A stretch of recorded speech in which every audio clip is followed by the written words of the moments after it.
two people joining me are the directors of the show. They've put everything together. And so I'm going to ask the very clear first question. It's not easy to manage a crowd of 50,000 people at least, then volunteers, performers. How have you been able to now put it all together, and what are you hoping now for the next few minutes before the event begins? Well, definitely hoping that the auditorium will fill up nice and quickly and that it doesn't rain. Yes. But in our culture, it's very auspicious for it to rain. So it's good. Hopefully that means... But how it's been a tough work. It's been a lot of days without sleep. How's the preparations been? It's been great, and everyone that's involved, super enthusiastic and filled with passion to make this thing happen. So, and what about the hiccups? Any hiccups that have come in the way? They must have, I'm sure. Yeah, of course, there's always going to be hiccups. But the great thing is the passion, the dedication, the motivation of all of these volunteers.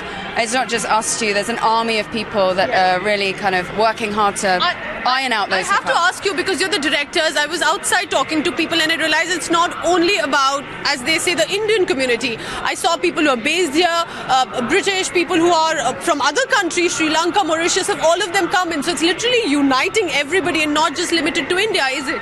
Absolutely. Well, it's the UK welcomes Modi. Yes. Obviously, this event has been put on by the Indian community, and it's for the Indian community here predominantly. But and that's also reflected in the show that you'll be seeing later on today. Danish, why don't you, if you want to ask something? Yes, well, of course, these are very key people. In fact, we were at the Indian Gymkhana. What was that? 2 months ago?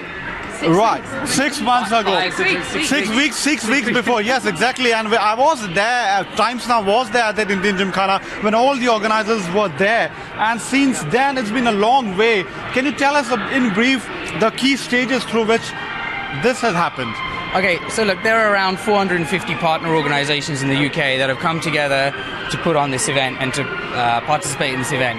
So as you can imagine, in a cultural program, in a show, to put 450 acts of dance and song it's not going to work. So actually we created an opportunity for everyone to collaborate within themselves. So you'll find on the stage, you'll find a representative from most of those key organizations that have come here together. Right. So they're either singing together, dancing together, playing drums together. Yeah. So but also a bit about these organizations, because at that Indian Gymkhana we had these representatives from all across UK who had come in, and I was there as well. The enthusiasm was well written out there. How did you go about deciding on these organizations? So we've made sure that we've involved across all communities. So we invited people to come forward with their representations of what they would like to see on stage from their communities. And the selection process has been very, very difficult. If we had it our way, we'd do a month-long event of day to night shows, because